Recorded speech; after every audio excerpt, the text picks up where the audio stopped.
because there is no way. Actually, to me, I feel like functions are just chances of letting the whole community know that twegata. What keeps marriage is not love. Then what? What keeps marriage is knowledge. Bwongo bwe bukuuma obufumbo si mukwano. Which bwongo kubanga ajja kugamba. My husband is a professor or a doctor. Tasa kubeezaawo ki. The knowledge I'm talking about. Professor No, the knowledge I'm talking about is not common sense and what? Yeah, actually, let me say common sense. Let me use the word common sense. Nabatandika ogamba olwaki temwewasa oli family ye bapasta naffe eno bapasta kati bwe mukola ensobi. I don't know why they take pregnancy to be ensobi. Kitegeeza basinga kufe batuzalira mu ensobi kubanga abasinga kufe batuzalira bazadde baffe tebaneeteekako mpeta. ensobi kubanga. But I hear mistake right now. Sineebuuza ekyo nange ebyo ebibuuzo bye nnyina.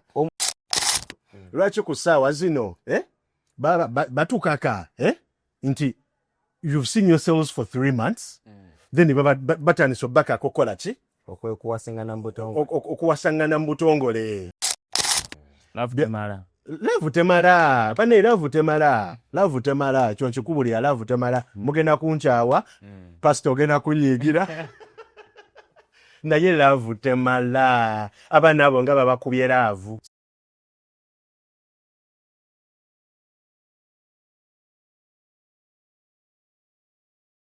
Ladies and gentlemen, welcome back to another episode of the Events Corner UG. My name is Joe S., a wedding cinematographer, YouTuber, and photographer based born here in Kampala, Uganda.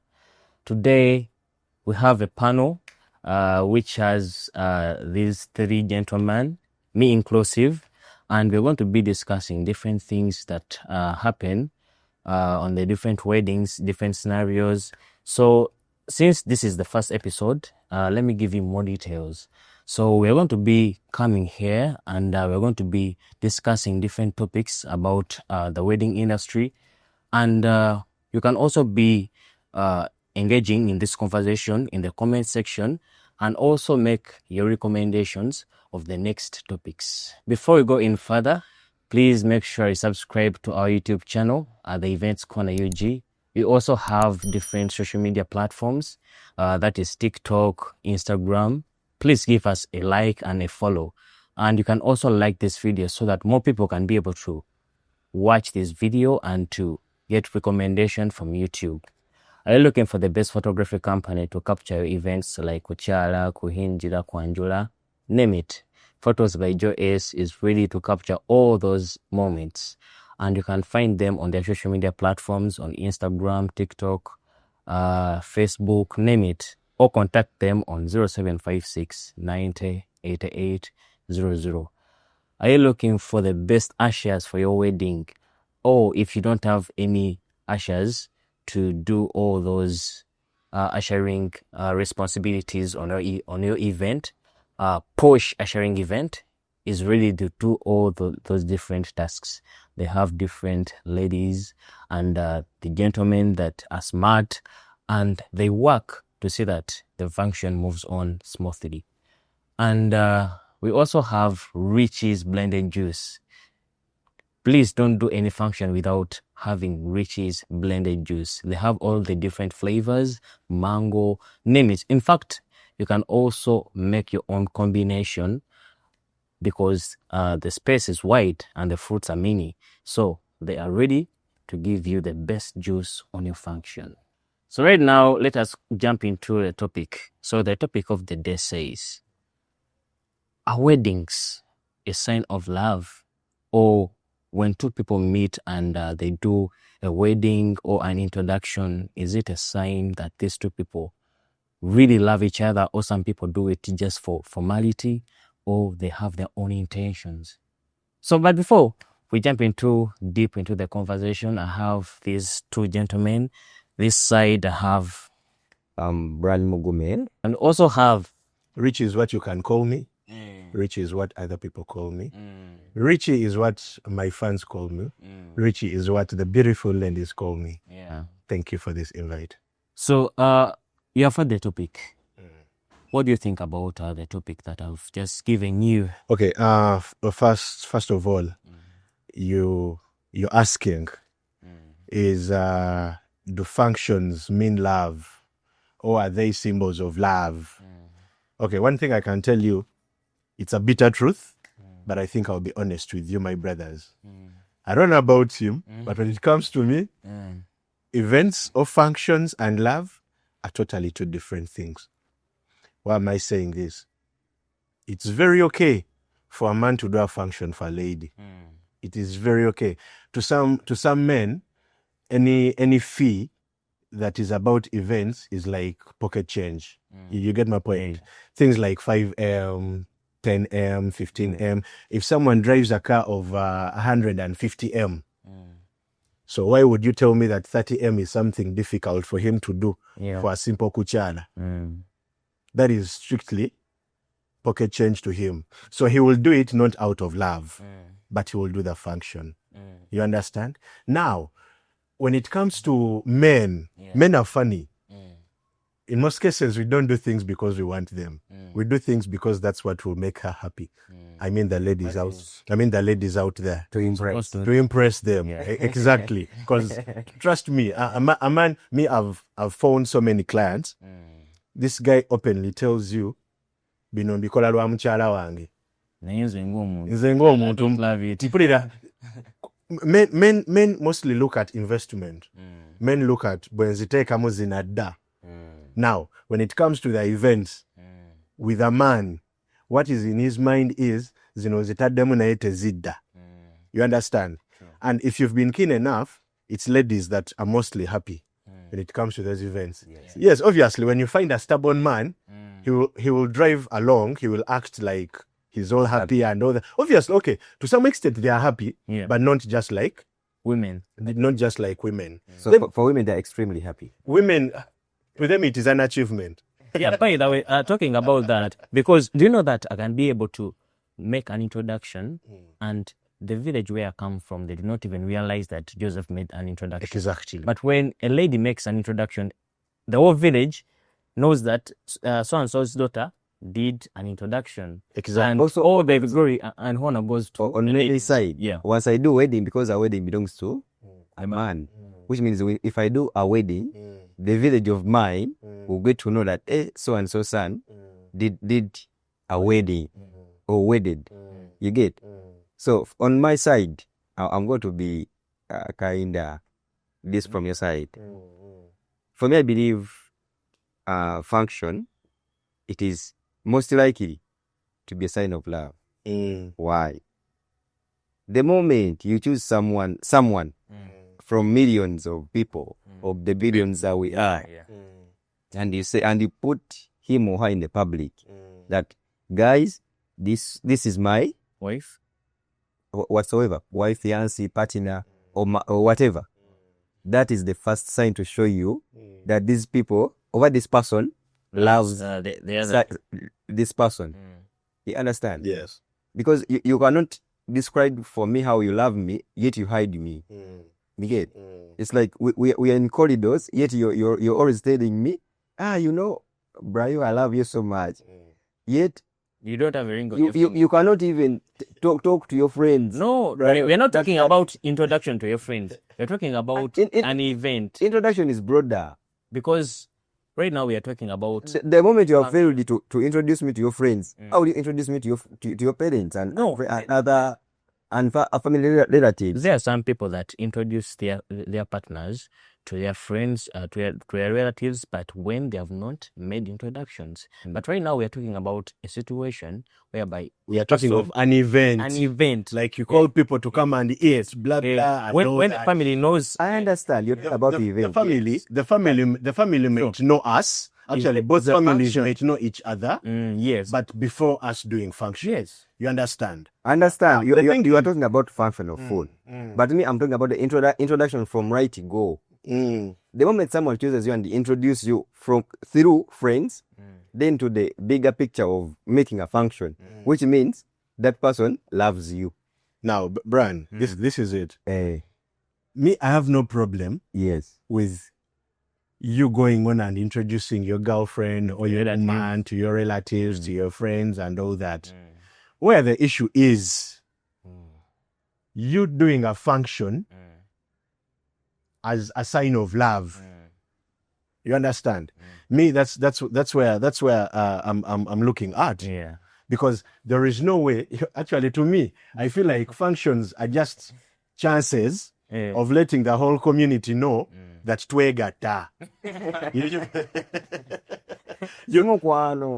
Nedda. So Just katika nkubulire, this society that we've grown up from, Yes. but take away your pressure. And these days, you look at young men and young girls getting into this whole thing without even knowing the essence of the whole event marriage, yeah. of marriage. You understand? And me, I believe love can exist without an event. True. Love can exist without an event. True. Yeah, that's When somebody An event can also exist without love. Yes, true. Because there are some people. Remember, I personally am an events photographer, and we normally do different court weddings for different people. You might find out that a person might escort somebody whom they have not even been intimate or in love, and then they just want to get maybe a visa or something Exactly. to go, and then they just go to the court. They do that court marriage, and then Then the event is done. after that, they even, actually some of them even call friends because you remember you need that evidence. Yeah. I even had family and friends around. They even call you, you have dinner or lunch, and the event is done. It has existed without. Love. You get my point? So that's why at first I said love and marriage events. Those are totally. So in the brief, you're saying that event is a sign of, okay, people do event for intentions and interests. Exactly. Let me tell you something, Bunny. Yes. A woman will accept a function Yes. out of love, out of knowing there is protection, out of knowing here I'm safe financially, out of knowing in case this man goes, I'll get each and everything. I'll get each and everything. So life is secure. Yeah. Now, when it comes to a man marries after making a decision, and that decision has reasons. You cannot make a decision without reasons. What are the reasons? A man will sit down and start wondering, okay, will I get food at any time of the day? And the answer is no. You can go to a restaurant and probably food is done, especially us, the lovers of local food. You understand? You can go to a restaurant at 11 and food is done. Others will be like, I really want to have sex anytime without investing a lot. Remember, before you're married, for you to call any girl to come, most of them will ask you for Transport, hotel, Money. come on, I hear makeup, my hair is all blah blah, hey, as if you're the hairdresser. You understand? Yeah. So they will start giving you different reasons. They see you as the head of a family. Exactly. Gwe bakulabanga mununuzi, bakulabanga ATM. You understand? But when you marry this woman, there is some blogger that funnily said, when you marry a woman, you don't ask for sex from her. She just stands and gives you immediately. There is nothing like preparation. You understand? So I'm giving you reasons as to why a man would decide to marry. Not marrying out of love. There are reasons. Actually, for any person out there, if you really want to marry with purpose. Yeah. If you marry out of love, if you do your events out of love, trust me. We've seen people that go for functions that they don't even make a year in that marriage. That means there wasn't love. These people had their own reasons, Interests. their own interests as to why they were doing it. they were doing the events. I mean, I've told you, first of all, society takes it as respect. Yeah. There is a way they respect someone that is married than someone that is not married. I told you the other reason is to also tell the general public that the two of us are having sex. Officially, yes. That's why there are even certificates. I usually tell my friends, the moment their function is done, I usually tell them, man, you're now certified to have sex. You understand? You've been certified. You've been certified to have sex. You get my point. Some of them look at having a friend, having someone close, in case things are not working out well, you have someone to share your issues with. Now, you look at your partner as a friend. You understand? Yeah, true. Now, in other words, you're marrying a friend. A friend that you're going to tell your issues to. But not a lover, Not a lover. Yeah. Thank you. Not a lover. but a friend. A friend. A friend you're going to sit down with omugambe rero luganye. You understand? But I think that one also describes love. That's why I said a friend. But also, No, it is not love. Doesn't that does Brio, we've known each other for some good time. Is it love? we are anyway, for us for me, we are what I'm definitely saying, I've been on the other side a lot, but also marriage is or wedding is also a sign of love. You can be with your partner and you've been through a lot, and as a sign of as a gift to her, you understand, yeah? That's And what then you yes. can say that, man, Then it's not a sign of love. this It's a woman sign has of really loved appreciation. me. Then it becomes a sign of appreciation. No. It's a love. It is done out of love. No, It's a love. it is a decision to men. Trust me. It is a decision. Men don't decide out of love. Let me tell you something. Do you know that there are men that have been with their women and right now they're around 50, 40 years and they have never done events. Yeah. But when this man stands to talk about the woman, you may think they wedded, they did the big introduction and all that. But they have been together for years. And these people love each other. You cannot even separate them. But still also we have a reference of our honorable. Which honorable? Is vain to be honorable. Lucy. Honorable is whenever he stands, or either he start anywhere he's starting his conversation. He starts with my wife.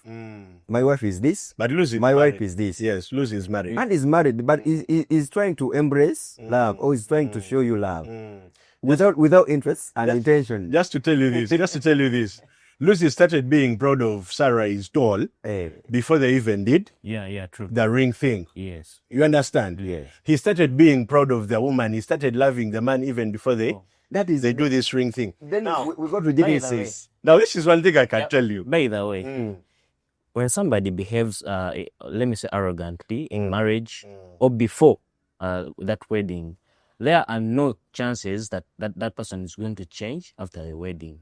So the same way you've been behaving, it is the same way you're going to behave after the wedding. So meaning that And the moment you continue behaving like that, the event makes no sense because you people will break up automatically.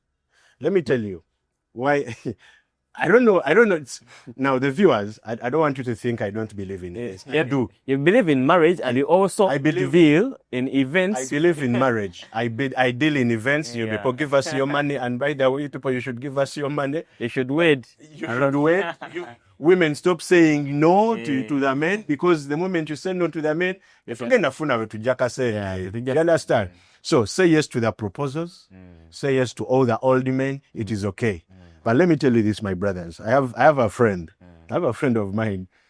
This friend of mine stayed with his woman for 5 good years. Everything was flowing on well. They were loving themselves. Obviously, there are those shortcomings. They are not angels. But especially, these shortcomings were on the side of the lady. Now, things like maybe she could come home, she doesn't maybe clean, she doesn't clean the utensils, she doesn't organize the house. Just like any woman being a manager of the home. You understand? Right from Proverbs, the Bible tells us, right from Proverbs, the Bible tells us, Proverbs 31. The Proverbs 31, no, I'm a believer. Yeah, I'm a believer. So when I give references of the Bible, you quote. So the Bible talks about a woman that wakes up to prepare something to eat for the family. Yeah. You understand? Sarah Fumbe Chencha, thank you. Sarah Fumbe Chencha. Now, when you hear Honorable Lucy, so I'm saying honorable because is vain. Is yet. I think he's the person I feel like I should I should tick. I'm also Team Rosie. Chiaba.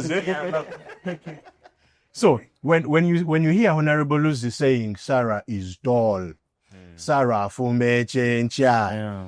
generally he means Sarah takes care of all the responsibilities of a A woman. woman. Now this gentleman of mine goes for the event.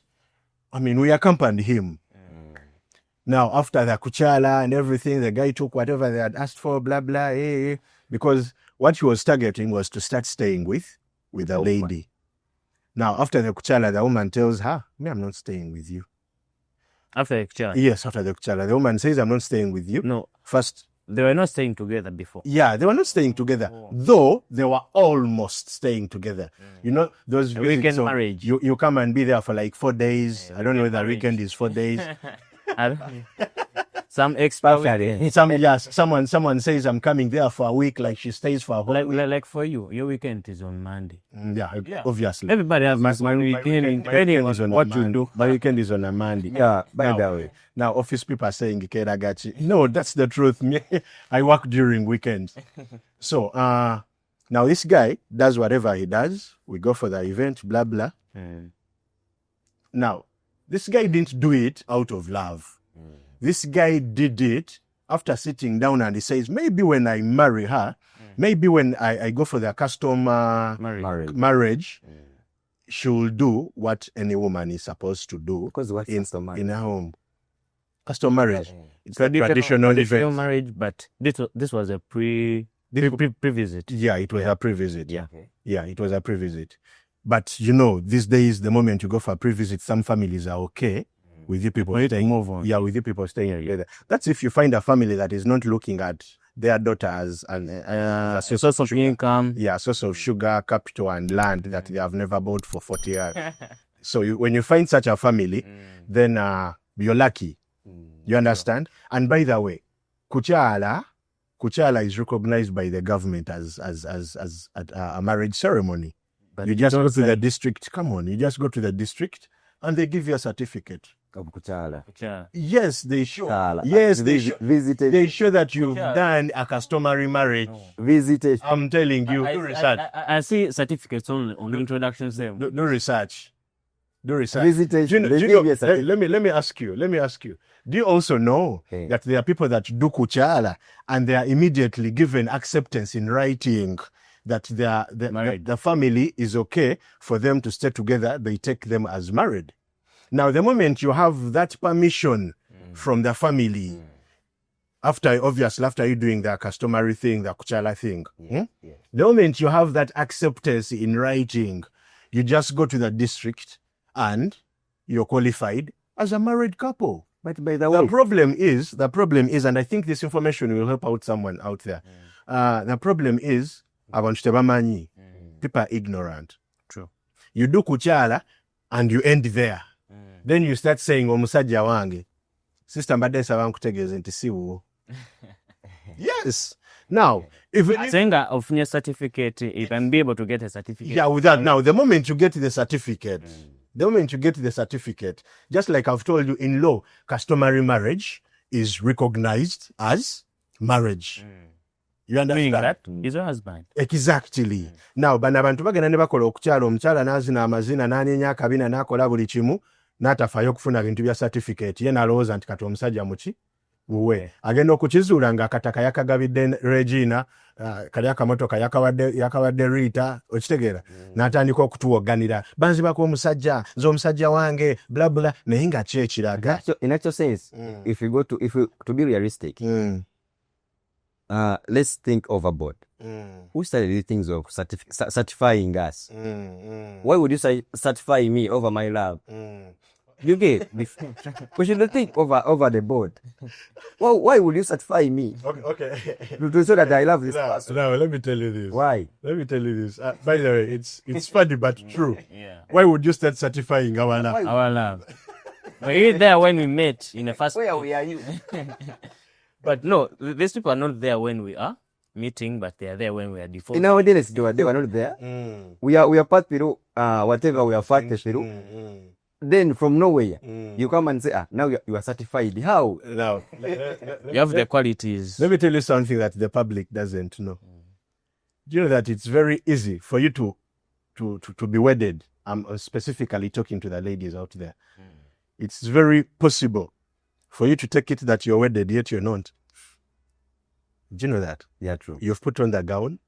You've even gone to church and you've also signed the certificate. Yes. When you're not. But you're not recognized as married. Thank you for By the government. Thank you for that question. Now, the first thing, and this is going to help you women, instead of being there and you demand for functions, know what it takes. First of all, for you to be regarded as married, as long as you're looking at the wedding stuff. First of all, the place you're wedding from, I mean the church, the mosque, the shrine, those that go to the shrines, in case you're being wedded from that place must be recognized by the government and given license Kati mbafunze to wed you people. senga kulana mana yali certified. I don't know. Awo simanyi yensonga lwaki njogedde ebifo ebyenjawulo. There are people that will be wedded mu byobuwangwa n'agenda mu bajjajja ne basenga kulannama ne batuula ne babagatta. You understand? There are people that will be wedded from a mosque. You understand? There are people that will be wedded from a church. The question is, from the place where you've been wedded, Is it legal? are you sure it is legal? Is it licensed to carry out that event? True. You understand? Yeah. I think, let me say it again. For your marriage to be recognized, for your wedding to be recognized, mabambala gawuni ne muzisamba ngechi, tofuddeyo baani abagasse, tofuddeyo oba gawuni ogisambidde mu kyaki ki, oba mu muzikiti ki, weebuuze ogwo muzikiti gwina license egatta abantu. Eyo kyaki erina license egatta abantu. So how is a person getting the certificate? The church doesn't have the license. Thank you. Now, Is it from NASA? no, not really. Okay, this is it. Most churches, naddala ezo churches zitandika ezaba njagala kuyitawo, they see it as business. Yeah. I don't want to mention religions here. They are certain. Okay. Some churches or some religions, they have the license to carry out that preaching part, but not the marriage part. Exactly. Yes. Thank you. You said it right. That church must be licensed. That mosque has to be licensed. That shrine has to be licensed to carry out that marriage. That actually, let me be specific, to carry out that wedding, to carry out that nikah. That shay also must be licensed. Yeah, qualified. Qualified to carry out the nikah. Yeah, true. That pastor must be qualified to also carry out the wedding process. So, tekigasa gwe ne bwogenda mu church n'osamba gawuni emirundi 10, yet the place is not licensed. That's why they be say, to the powers given me by the government. Exactly. And over the God sort of. Bino ebintu obimanyi? Yeah, by the power of God and government, whatever. Exactly. Now I Announce you. I announce you as a husband and a wife. Yes. Kati ontegedde nnyo. So the viewers out there. But my head is still stuck. So the viewers out there, use the information I've given you the way you want. Nze sigenda kubaka kakukkiriza by'ombagamba. Naye tujja beerawo ku social media nga mutandika otugamba n'embaga twagikola ate gavumenti etulaga tetumanyi bla bla. The place was not licensed. The place was not certified. So if there is any bride who has any experience, in the comment section, you can be able to share with us, and then we just pull up with this conversation. Where are you wedded in a long church? Yeah. In a long place. By the way, let me tell you, some people don't know this. This is not something that has been there for years. This is something that has come up just a few years back. And it's a few people that wedding? Yeah, like no, that certified the place. Yeah, the place being certified to carry out the weddings. But Buganda has been doing now through introduction. Yeah, obviously Buganda has been doing that. But just like I've told you, there are people that go for the introductions and kuchala, and their families have not consented to them staying together. You understand? Then they bypass. They buy parents. They buy the sengas. Exactly. Now, the only way that they can be certified as husband and wife, it's when the family has accepted and they have gotten a certificate. Either from URSB, I hear these days it's NITA, something like that. So, before you have your wedding from anywhere, find out whether it's licensed. Not only that, even if you don't go maybe to the NITA offices or URSB or the churches or what, even if you just do an introduction, you just have to make sure you go and get that certificate that certifies that you people are what? Husband and wife. You understand? Yeah. Now, this goes out to the ladies out there, to your ladies also. I'm single. to your ladies also. I'm seeing and searching. Exactly. Before you push for marriage, before you want the events that take you into marriage, first love marriage. I repeat. How would you love marriage which you are not in? Now let me tell you this. You can be inspired. When you love marriage, when you believe in marriage, Yes. you know what it takes to be in marriage. Yeah, to be a married woman. Are you sure? Yes. Can you tell a story of a prison where you haven't been to? No, this is it. When you believe in something, obviously you research about Yes. it. You give it time to understand it. You interact with You people. interact with that people are that are being married. You interact with your singers. Yeah. It is okay. Of course. But don't you think people they sugarcoat Sugarcoat like what? some stories, some whatever that goes in the marriage? People they sugarcoat you. They be saying, you know, my son, once you venture into this, things are going to be okay. Once Now- you get married, Before you want to enter marriage, before you want those marriage events, you need to first love the thing you're going into. You need to first believe in whatever you're entering. Why am I telling you this? I don't know what the viewers think, but what keeps marriage is not love. Yes. what keeps I'll say it again. Dear viewer. What keeps marriage? It is not love. What keeps marriage is not love. Then what? What keeps marriage is knowledge. Bwongo bwe bukuuma obufumbo si mukwano. Which bwongo kubanga ja kugamba. My husband is a professor or a doctor, but he cannot tasa kubeezaawo ki The knowledge I'm nogamba professor taba No, the knowledge I'm talking about is There's not. common sense and what? Yeah, actually, let me say common sense. Let me use the word common sense. yes, instead of knowledge. For someone to understand it better. No, even knowledge qualifies because the moment you know something, you know how to handle it. That's where knowledge comes out from. You understand? But let me use common sense. What keeps your marriage is not love. What keeps your marriage is common sense.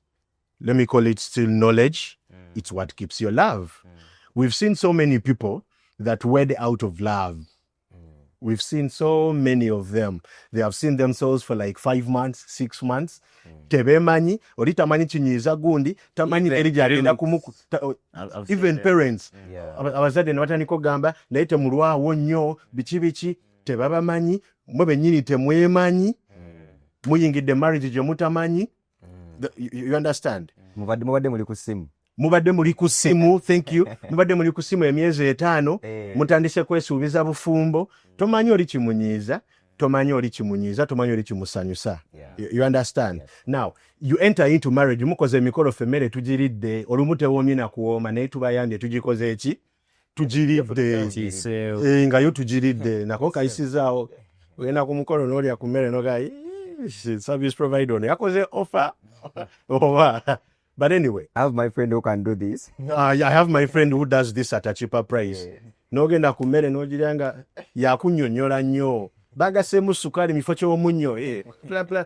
Bibalawo ku mikolo nti anagaseemu ka sukali naye kabadde kangi. Siika n'amata. Yeah. So, badde nkyakunnyonnyola nti marriage eno ekigibeezaawo si mukwano bangi abeewasizza nga beewasizza out of mukwano naye lwakuba kye bayingiramu tebakimanyi ebiseera ebisinga naddala abavubuka abato bakiyingiramu nga n'okukyagala tebakikola ki tebakyagala onfuna kati n'atuuka eyo nga byagenderako bye bino bye bamubuulidde omanyi balina bye basomesa eyo mu masinzizo ng'abantu bagenda obbagatta ne babibasomesa eyo simanya mu mbeera yonna biki kwegamba omwana n'agenda mu bufumbo ye nga balinga bamusindise mu busibe bw'atasobola kukola ki kuvaamu and I'm not saying I support divorce you understand but before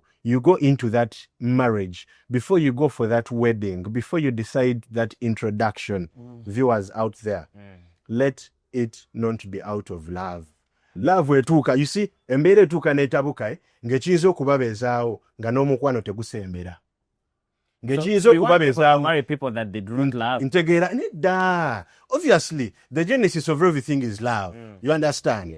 Naye bw'ebanga y'ensonga for you to do the events, to go to church introduction and all that, then oli careful. Kati ensonga ki gyoyagala? Ensonga zino wammanga nazibawadde nga tutandika. Does that person understand you? Onfuna. Zensonga kati mabali eyo musimanye yankubye embagala akubanjagala. Myai difa. Omuntu gw'owasizza, yes, akwagala. Naye mwetegeera. You understand? Omuntu gw'owasizza akwagala. Are you compatible? Simanyi ng'eyakyogera mukwatagana muvaibinga okitegeera then ekyokusatu omuntu gw'owasizza do they see life the way you see it bw'oba musajja okay abakazi bayinza obutalaba bulamu nga ffe bwe tubulaba you understand naye omukyala gw'ofunye asobola okugoberera direction yo n'agamba I believe in Ssekamaga vision ye nti vision ya Ssekamaga gye ngenda okugoberera. You get my point? Ssekamato bw'anyiiga abaata. That's the understanding I was talking about. Naye we mubeeramu ebyo mbu nkwagala nange nkwagala. We love each other. Mugenze mulidde emmere mugenze mupate nga mugamba then mweyagala. Ne mufundikira nga mukoze obufumbo. Mugenze mukoze wedding. Mikwano sente zammwe zigenda kufiira bwereere. Kati bw'ogenda mu masinzizo agamu si gonna waliwo abagamba find someone akwagala ebya feeling bijja kujja luvannyuma ebya understanding ojja kumutegeerera eyo ebyokumumanya ennyo ojja kubikola ki kubitegeerera eyo mukwano n'oyingira ekintu nga tokimanyi omuntu tomumanyi n'otuuka eri ng'ebyokumutegeera tobikola ki tobisobola lwaki towakigezesezaako eno n'omanya nti okono gwe ngenda okuyingira naye kituufu tunaakwatagana. You understand? Naye lwakuba munnaye gwe Saara, lwakuba munnaye gwe Vanessa, munnaye omukwano gukutwala. Tolowoozezza omusajja kasita afukamidde n'agamba will you marry me? Gwe n'olowooza nti empeta olina kyakabi. Naate okimanyi nti n'omusobba n'omuntu nga muvaibinga naye ate nga tomwagala. Kisoboka. Yensonga naki nakugambye ekibeezaawo omukwano si laavu. Omanya ekibeezaawo obufumbo si ki? Si mukwano. So kati mbuzi mukyajagala. Obufuuzo osobba n'omuntu amuvibinga when you vibe but when there is no love. Ebya feeling byagwawo dda. Ebya feeling byagwawo dda. Ngo olaba kidoowo. You understand? Ng'olaba kidoowo nga bw'akuba essimu oyanguyirawo nga gwe gyo ononkubira essimu ne ngamba omanyi kyonna kye ndiko nkireka ku lwani jankubya ku bya jjo okitegeera kansooke ndabe kikyagamba. Mwe olaba bino ebintu naddala abazadde b'ennaku zino simanyi oba kiki abaana beeyagalamu emyezi 6 n'atandika omubuuza emikolo gyaddi mwewasa ddi naye nga banyumya mwewasa ddi ekituufu n'ebyokwewasa tebibasalangako mu bwongo ne lwakuba ddadi akyogeddeko mami akyogeddeko batandise otuuza zi meeting awo batuuziza zi meeting abaana beewasizza bagenze mu bufumbo n'ekyokulya kitandise bakola ki? But by the way, religious-wise and culture-wise, we shouldn't be cohabiting. That's the facts. by the way, Understand? So the parent has a right. yeah. So, Lindako, Yeah. the parent has a right to ask, when are you getting officially married? The parent has no that. You get? Instead of you being there cohabiting, The parent, you can even end up the parent has pregnant someone's daughter, That is then you end up dumping her there. The reason as to why I'm telling you the parent has no that right. So Let me we are avoiding this still what they call the obuko. no, let me give you the reason as to why the parent has no right. Omuzadde we si agenda okwegatta. Omuzadde we si agenda osasulira abaana bo fees. Omuzadde oyo si agenda okubaliisa. We are in a generation where a woman says nze sobola kuba na musajja ng'emmere agijja waabwe. You get my point? Kitegeeza ki? The only thing a parent has to do is to guide. But he has a right to ask. You have no right. You have no right. My asker. You, my father, daddy, you have no they right. can guide you by saying when are you getting Daddy, no, that is not guiding. Guiding is, Say, my son, you should get married. how about you think of marriage? How are your plans? Daddy, I'm looking at dating for 2 years. Then after dating for 2 years, then your daddy is like, but how about you mess up within those 2 years? Don't you think it will be worse? You get my point? Kitegeeza ki? okay. Those things, ate kati mwe ababuuza ozaala ddi? The point, Let me tell you this. the point of view is When it comes to these things of marriage, bintu byaba bya babiri. Nze okeera ku makya ne mpasa omukazi because my dad is over asking me when are you getting married. Omukazi omutwe agenda bulumya nze. Igwe gwagenda olumya omukazi oli omutwe. Si maama wo, si taata wo. Of course. So, I'm As a not saying... responsible parent, No. he has a right to Kati do it. kankubuulire. To know where his daughters go. Kati kankubuulire. Never viewers basobola otubuulira. I support staying with someone before you go out officially. but me I support you go officially before you stay with someone. We bitabuka. You stay there until bagamba they're not allowed. No. I personally, You know what? you know, It is what we call persistence and resilience when it comes to marriage. A lot of things happen. Do you know how many people are dying in marriage? I know. Omanya abantu abagudde eddala mu bufumbo I ebyo. understand. People are traumatized. Beerabira emyezi 5 lwakuba taata pastor ne maama wooli pastor. Family ne zigamba munaye tulina okugendera ku simanya Bayibuli, abaana bano, then it you is start important for the family to join together. abaana ne mubagatta True. ne babeera mu nju ng'enju eringa war zone. They don't have love in Oli agoba oli agoba They just ate circle kati parents. where the problem comes in from ne mubagano bagamba kyonna ekiriwo gumirayo. Anti nakyo kiri omukwano ogulimu Katonda. Where there is God. Where there is love. God, that was between the parents and the Yes, child. but where there is God, there is love. You understand? So for me, So how sure are you that my relationship with Nakasaga temuli Katonda? It's not sure because it's not evident. For us, we believe in evidence. When you, okay, Brian, Jo kaikuyambe kamujjukize nakugambye egyo emikolo bagikola for society. for public. Egyo emikolo bagikola kwerangirira mu lujjudde nti kati ffe twegatta. Ofuna No sign of love there. tewali sigambye nti bonna, get me right, mwagambye nti bonna, naye abasinga it is mpitawo siyitawo. Ofuna. That's why you see in most cases omuwala ayimirira confidently n'agamba nze bw'oba tonkubye embaga tontwala wuwo n'oyagala omubuuza naye nakimuli gwe maama w'embaga baagimukuba. Some did. Sam, thank you, Sam. Yensonga lwaki wano we are not saying nti bonna. Her mother might be. Okitegeera? Yeah. Her mother might be what? Kati do you realize nti nazzikuno nayo manyi ekitegeeza kuba kati edde nnyo. Long time, long ago. Exactly. Edde nnyo. Yeah. Okimanyi bazadde baffe bwe batusiimiranga abantu b'okuwasa. Yeah, true. And they were right. Okimanyi I ekyo? credit to them. Okimanyi nti bwe batusiimiranga? Yes. Omanyi lwaki batusiimiranga?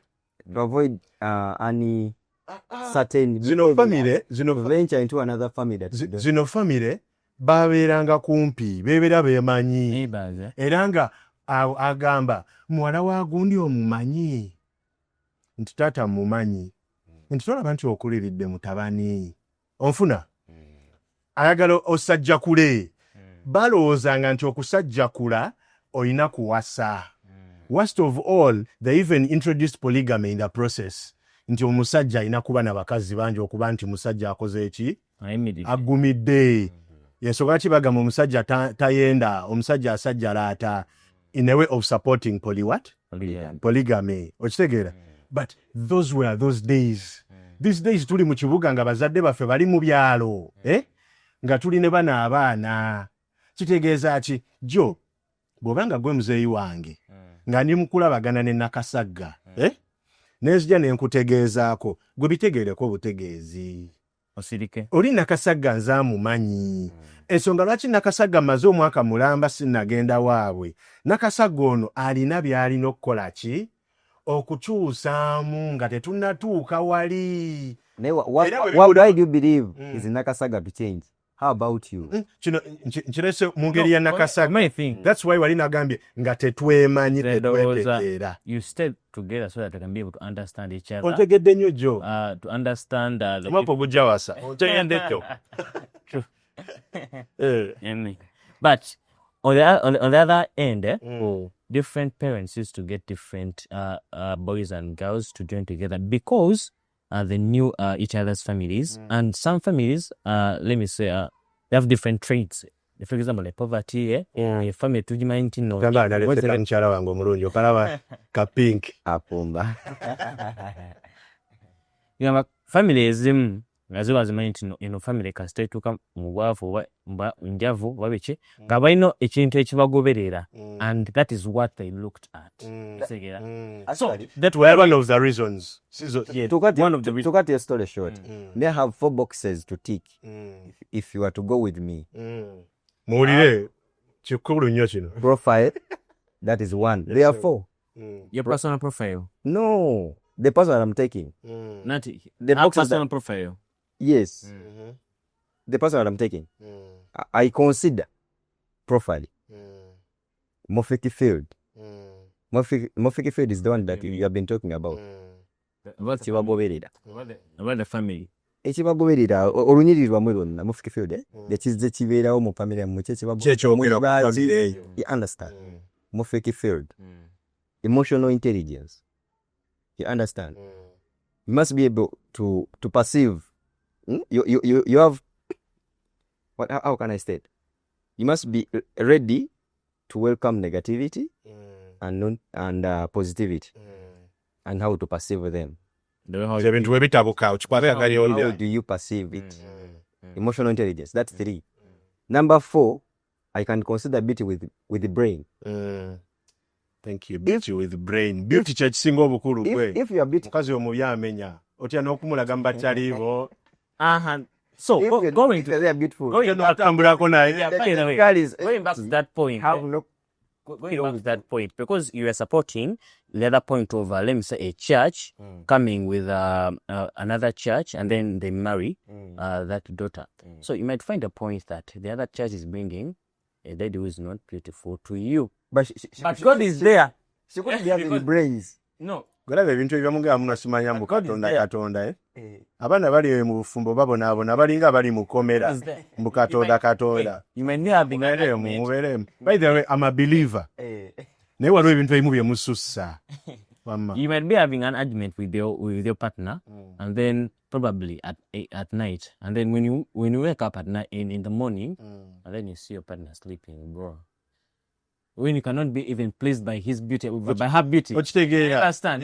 But when you look at a pretty face, tunetegereza bakukwatya go wakalaba ko ntumbwe wali wakalaba ko ntumbwe na bina ne batandika ogamba olwaki temwewasa oli family ba pastor naffe no ba pastor kati bwe mukola ensobi. I don't know why they take pregnancy to be ensobi. Kitegeeza basinga kufe batuzalira mu nsobi kubanga abasinga kufe batuzalira bazadde baffe tebaneeteekako mpeta ensobi kubanga. But I didn't mistake right now. Sineebuuza ekyo nange ebyo ebibuuzo bye nnyina. Omwana wazaawa zino ssaawa zino omusumba lindako lwaki ku ssaawa zino batukaka nti you've seen yourselves for 3 months then batandisa obbaka kokola ki Okuwasangana mu butongole. okuwasangana mu butongole. You understand? Bo nga bo, lwaki bo baatwala obudde ne batuzaala ne batukuza abamu ku ffe bazadde baffe ne balyoka basalawo okukola ki okweteekako empeta eno later. Okitegeera bo bwe kiba kyabakolera lwaki ate ffe baagala otupa pyogenda mu bino ebintu bwe tutandika okwekuba ng'ate bagamba omwana tebaamukuza. Okitegeera nze ndi wano jjo ndi wano ndabye Nakasaga. Nakasaga nakamulabako Bina na Ntumbwe nga bwe ŋŋambye n'amaaso n'ekifuba Nakasaga ayimiridde. Onfuna Lenga scar. nze byokka bye naakalabako. Nakasaga ono nkyewa obudde ndaba empisa ze. Nakasaga ono nkyewa obudde ndaba oba mukozi. Nakasaga ono nkyewa obudde ndabe nti bwe tunyiiga. Nakasaga ono ekintu akikwasaganya atya? Waka Ayonja tukyali mu ebyo. Tukyali mu ebyo. We are taking our pace. But you're saying you're not supposed to stay together And then until marriage. parents come in. Yeah. Onfuna. Nyina ebintu bisatu bye mbadde nkyetegereza: empisa, enkwata ye ey'ebintu n'okuba oba mukozi. Kati ebisatu ebyo tetunnabitiikinga. Abazadde bazze. Kakati lwaki temukola? We are all believers.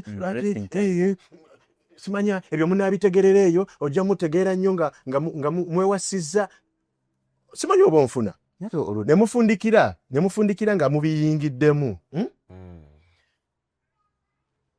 Me, I know of a couple that broke up in 1 month after their function. But do you know what happened? They had been together for how long? But okwedatinga. Yes. They had dated for like about 7 months. 7 months. Yeah. Family neyingirawo. Actually they were Muslims. Bali basiraamu nnyo, bano baki? Basiraamu nnyo. Okitegeera? Now, Nika neeruma. yes, Ofuna. I support you as a why. Kati sokolindeko Brian. Nika erumye. Basanyusa bakubye omuziki biki. 1 month down the road. Ne bakita. The question was, lwaki baakita? Omuwala yarealizinga nti ono omusajja afulatinga n'abaki? N'abakyala ku ssimu.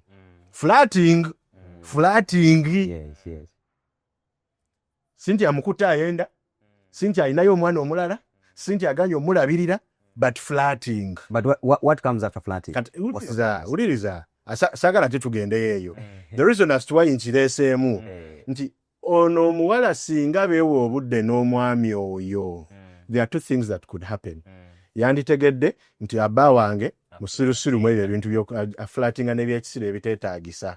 Oba si ne bakiteerawo ontegedde before even wasting money, time and everything. Then ekyokubiri omusajja yandibadde asobola okukivaako. Simanyi oba onfuna. Singa bakitegeera before. Naye because baali bakyeraba family ate zo ne ziteekawo kano. Onfuna. Ne bafundikira beewasizza but not out of love.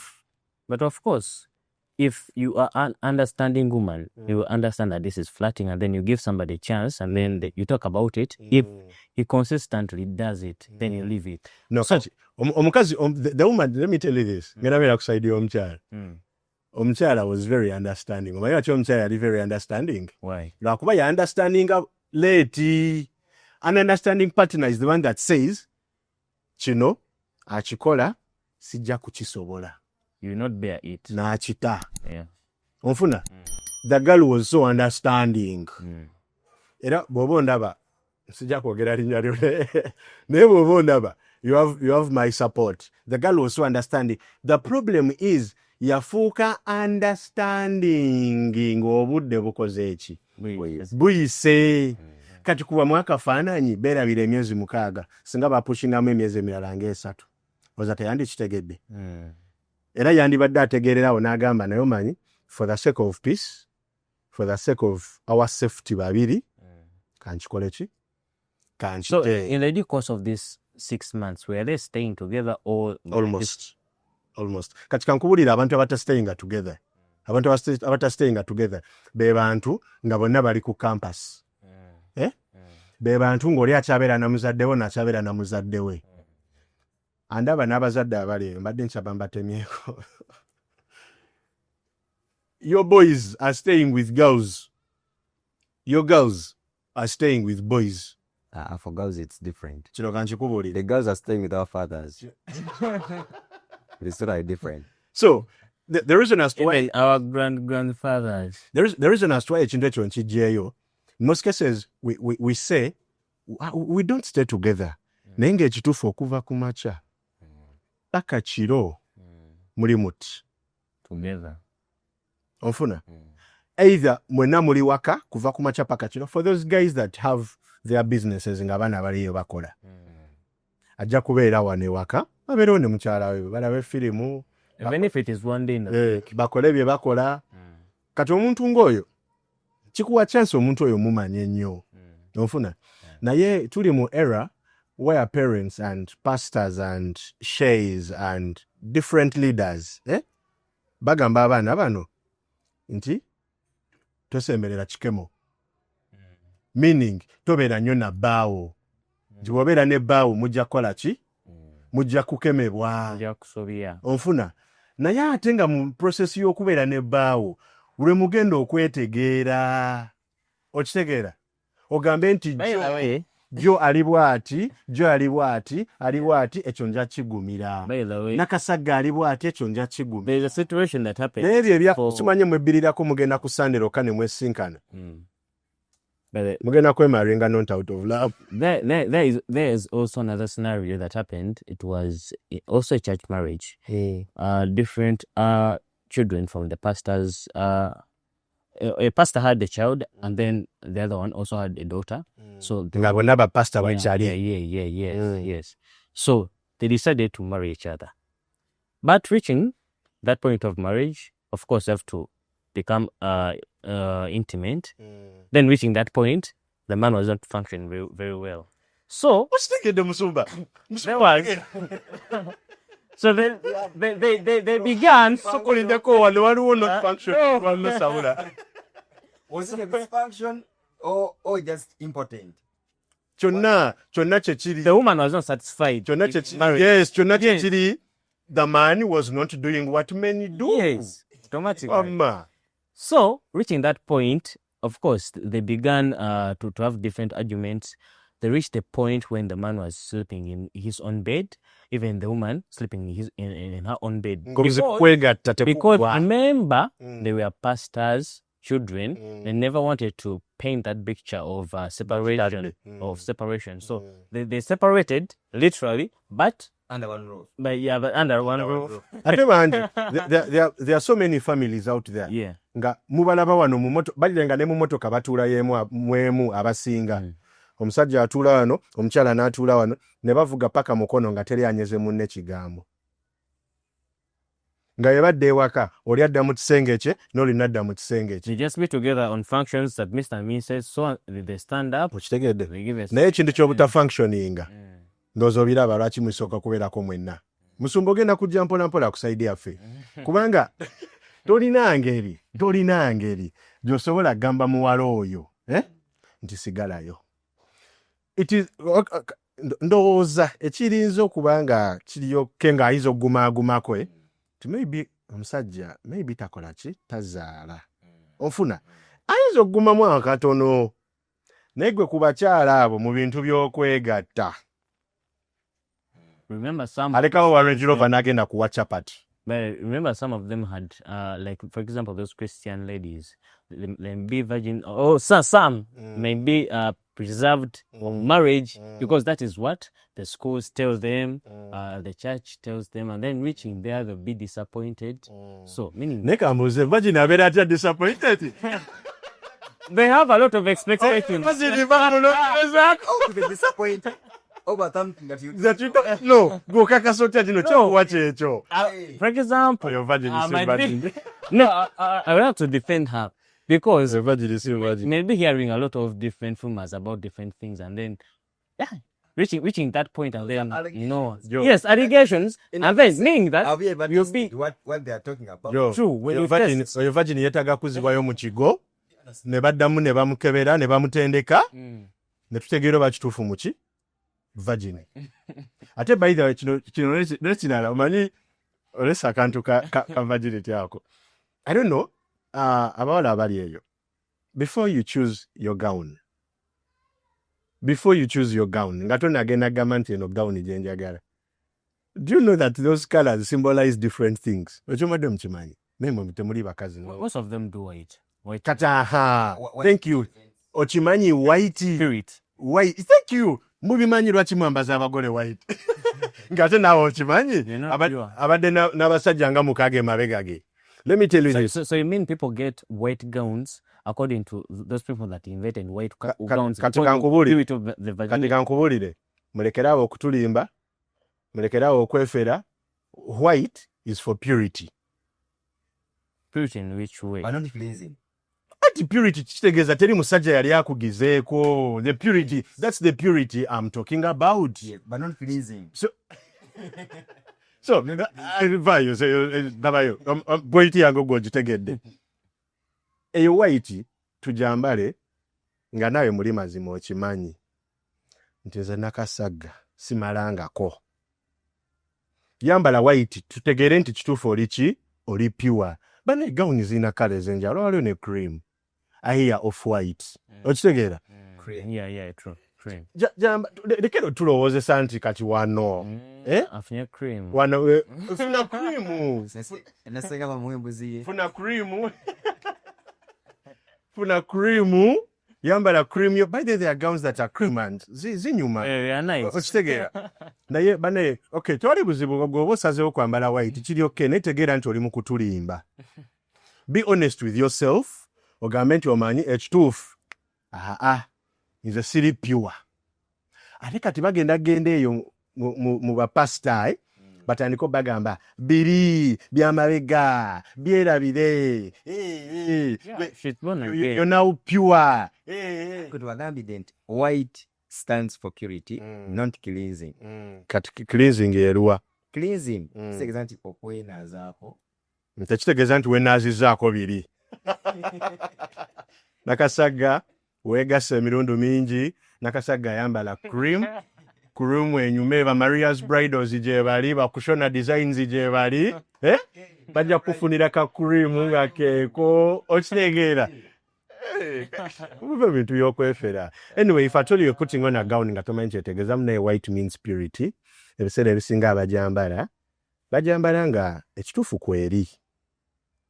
Bwebanga yavaako dda mukwano noonya ka cream akalungi. Naddala muredde abagenze nga mwazaalako obadde n'omusajja for long mubaddeko mwenna emyaka nga giijo kwegamba nga mmwe okukyala we kwaggwa mwatandikirawo. So meaning you're also supporting that sex after marriage. No. Lekyo lwaki tekyogerako olulala kya sex after marriage. Kuba bwe tugenda mu bintu by'okwegattaawo. So omuntu agenze nga alina ky'amalye. So for you ogamba bambale cream, right? Ate singa omuntu agenda mu bufumbo nga yali afumbiddwako yayambale colors. Anti bw'oba nga ali ofumbiddwako ng'ofumbirwa gwakubiri kitegeeza goredde bakwatakwatako dda si kyo. Kino kyanjawulo nti olidda abadde akwatibwako bbali. Nono alina empeta gye kyonna kyekimu abadde akwatibwako ebbali n'abadde takwatibwako bbali mwena mubadde mukwatibwako. Anyway, I'm seeing mikwano cream gyezira ate ennaku zodde mukyambala cream. Anyway, I'm seeing that diving into the other topic that we had talked about. So going back to love, where do you see it in marriage? In marriage, is it applicable? In most cases, kambere open now. In most cases, love will be out before marriage. But at least there's Linda nzija. Most cases, love will be out before marriage. Ngambye in most cases, sigambye in all cases. Ndaga mufune bulungi. Anyi mwino omukwano mungi. Eno love will be out before marriage. Ebiseera ebisinga muba temwencountinzeeko problems ziwera. Okitegeera. Nebyolaba ng'ebyamaanyi, you will overlook them, mugende mu maaso. Onfuna? Lwaki? Probably omuntu ono omulaba ennaku 2 oba 3 mu wiiki, omulaba ku weekend, ennaku zino obufumbo bwa weekend bwe bukyasinze, n'abamu bavayo mu social media ne bagamba nti bo bafumbo naye ng'ekituufu bamiitinga ku weekend kwokka, okitegeera. So love eno marriage weggwa, by the way siri mufumbo, bino ebintu mbiwulira mu bafumbo bayinza okumbuuza empeta eriwa. Marriage eno weggwa, now you face reality.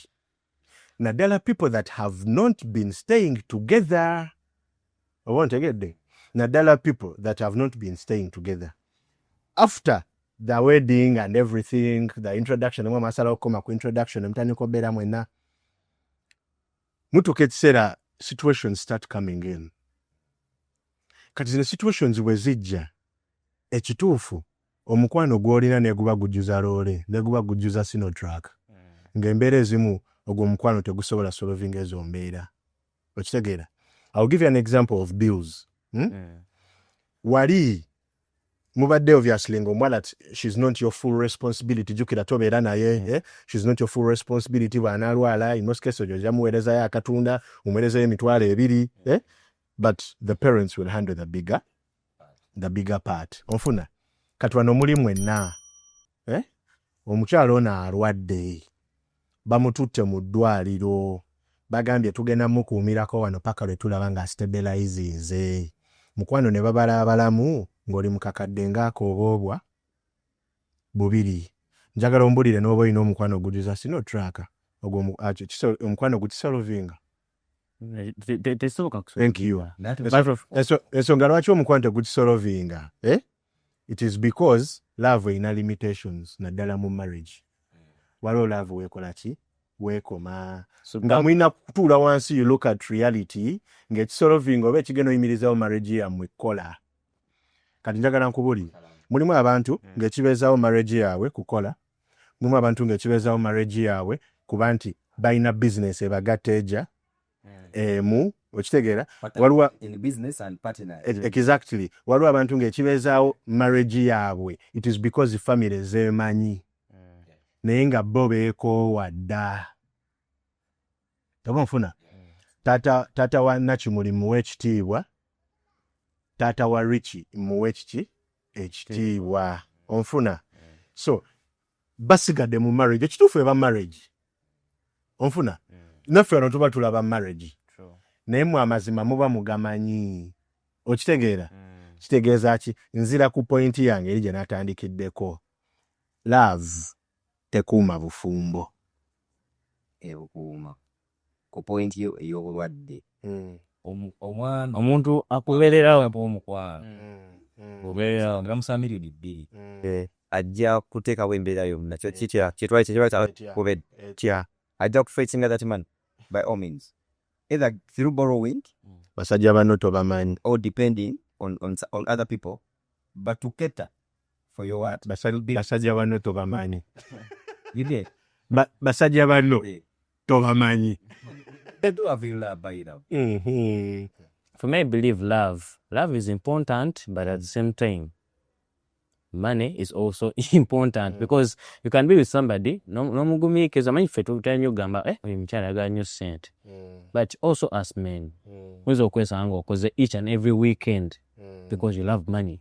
So instead of looking for somebody kwogamba nti no ayagala nnyo ssente biki just get somebody who is grateful, okyobera omuwadde ate era ng'asobola okubeera patient at some point.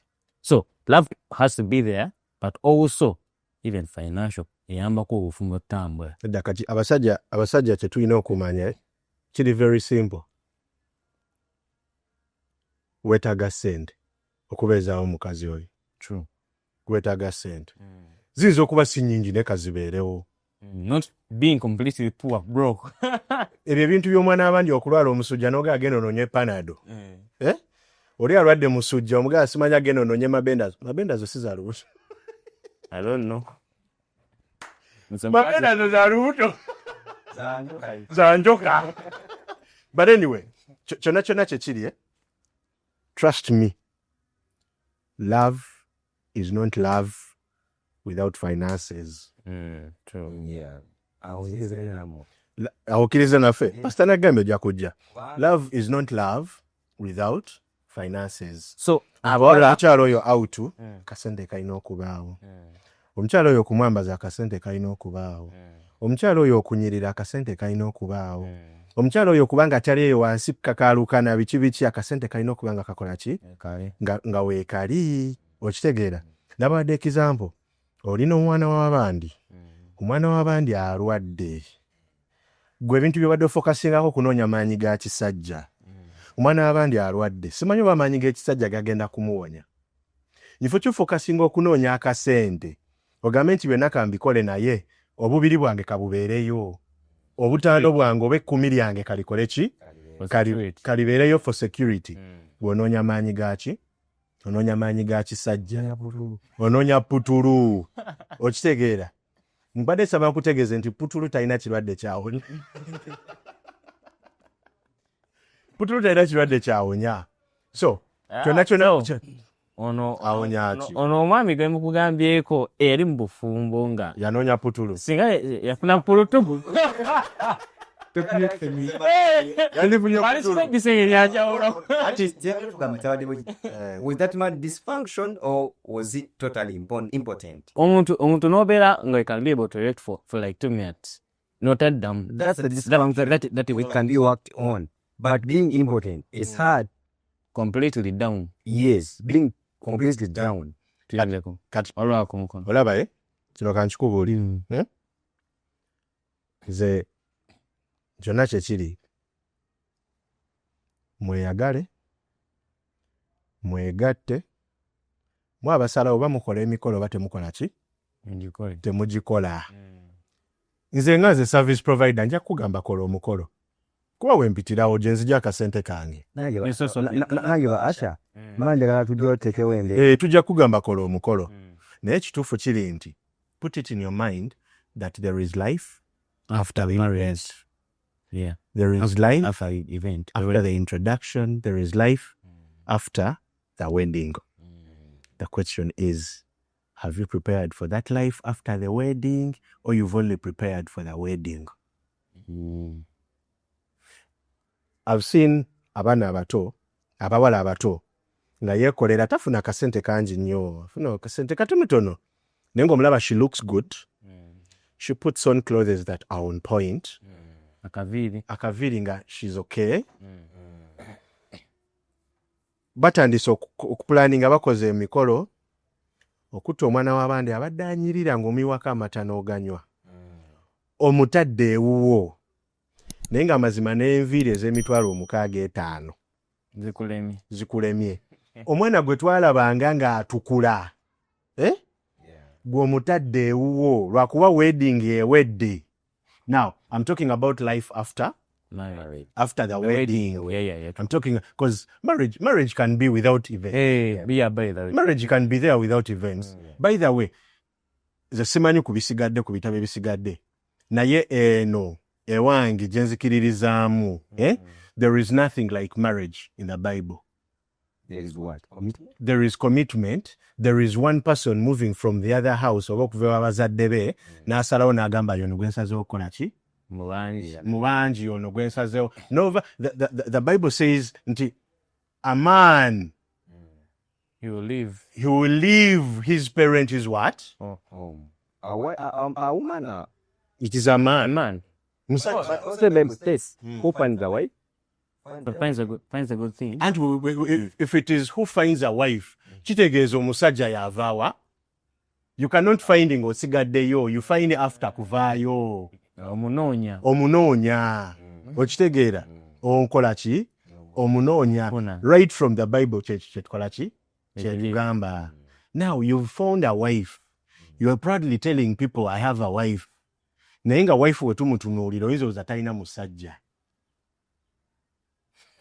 Amulabirira. Okitegeera? No, I'm telling you, women, kino abakazi bajja kulayikinga nnyo. And they should support. Abakazi basobola otuwulira mu comment section. A man that cannot take care of his woman, tubaboole. Tubeesonyiwe, tubalabe nga babbulaaza. Era bw'omusanga mugambe hi bro. tugende mu maaso. How much does it need? How much does it need? How much does it take for you to take care of your woman? Emitwalo 3 teziriyo. And that's wait. Even in the comment section, how many ladies have swimming this at H2? Uliriza. Kino kyenjogerako. I'm talking of abantu nga bali mu mbeera y'emu beemanyi, embeera bonna mbi. Anti oli ajja agamba nti nze bba wange talina ssente. Onfuna. Oli naye agambe ne mukazi wange talina ssente. The question is, omukazi ono nga tonnamufuna, akaviiri k'esatu yali takasiba n'atukula?